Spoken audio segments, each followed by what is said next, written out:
we have our pig. We have kind of named it Justin the Consulo Jr. after one of our very own group members. So now we're going to start talking about what the pig is and mainly the external anatomy. So this pig is pretty much gray, as you can see. Pretty pale color. It's about 34.5 inches from top to bottom, and it's lying on its dorsal, which is its back.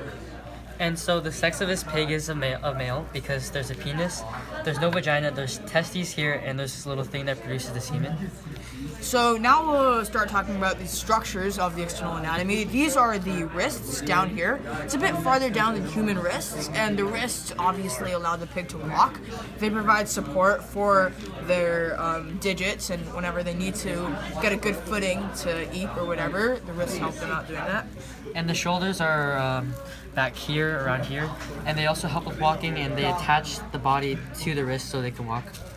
And then these over here are the digits. They are what they consider paws by other animals, and they help pigs walk as well. They help provide footing whenever the pigs need balance, and they also help with eating. And the thoracic cavity is right here, and it protects the heart so it doesn't get... And the abdominal cavity is around here, protects the stomach and the organs near the stomach, the liver, the pancreas, etc. Okay, so here is the mouth of this fetal pig. On the top of the mouth, we have hard, rigid palates. As you can see, there are multiple lines, and they feel pretty hard and rigid. Over here, we have our soft palate, which is also at the bottom of the mouth. And so the flow of food goes through the mouth, into the esophagus right here, and onto the stomach right behind there, and then the liver and pancreas also down there to the large and small intestines. so there is no food currently in the stomach or the small intestine, or any of the intestines for that matter. And that's because this is a fetal pig, so none of the food's all flowing around. There's nothing going to be in the stomach or in the large intestines because of the fetus. So now we're going to talk about some of the functions of the digestive system. So first we have the esophagus right here. It's a bit softer than the, what is that called? Thing behind it? The more muscular part? Yeah, the more muscular part right behind it. The trachea, that's right. So the esophagus goes down here, and it transfers the food from the mouth down to the stomach, which stores, absorbs, and breaks down food. Then the liver right here, that absorbs and filters the blood from the digestive tracts. And the pancreas down here makes insulin and glucagon. The small intestine absorbs nutrients from the food, and the large intestine absorbs nutrients from waste. So the rectum is the anus. It's where the food obviously comes out, just like in humans. Function is too. So this is the diaphragm right here. And the purpose or function of it is to open up the lungs. So the trachea is the thing right behind the liver, esophagus. If we take it out right here, it's a bit of a harder thing, a harder field in the liver, and obviously it protects the liver because of its hardness, and it also delivers oxygen to the lungs. And then these are the lungs. And the lungs look like a wing surrounding the heart, and it feels relatively soft, not too hard, and it looks like it's surrounding the heart like wings. So as we explained earlier, the heart is inside the lungs, and the positioning of the lungs like wings is so important because the lungs provide oxygenation to the blood in the heart, and it's necessary for survival.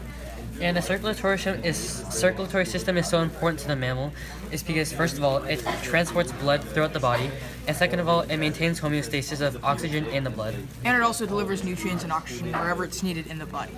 So the largest blood vessel in the circulatory system is right here. It's the coronary artery. It's quite seeable. It's right on top of the lungs, and it's the main source of blood to the heart and oxygen to the lungs. Okay. So then this is the heart. Over here you got your right atrium, then your right ventricle, and then here's the left atrium and left ventricle. Left ventricle is actually more of it is over here. This is where all the heart, the blood gets pumped to the rest of the body. Okay. So the next is the coronary artery over here, which supplies most of the blood to the heart. Then we have the aorta. It's like right over here, and then this artery takes blood from the heart and then pumps it to the rest of the body. And the superior, okay. Then the superior vena cava. You can find it over here. It's that blue vein. Not sure if you could see it. And then this, it takes in blood from the brain and then takes it to the heart, unoxygenated blood. And then the inferior vena cava takes blood from the rest of the body to the heart. Okay, so then down here near the kidneys, we have the renal artery, which takes blood from the body and then takes it to the kidney to be filtered. And then we have the renal veins also near there, and then it takes the blood back to the heart. Okay. So then over here we got our kidneys. So then the kidneys where most of the filtering of the blood happens. And then over here, this is the ureters. So then this takes the excrement and then takes it to the bladder to be taken out. So then the bladder is like it's like over here. So then it takes out the excrement and expels it from the body. So if the kidneys stopped working, then the blood wouldn't be filtered and it would eventually kill the organism.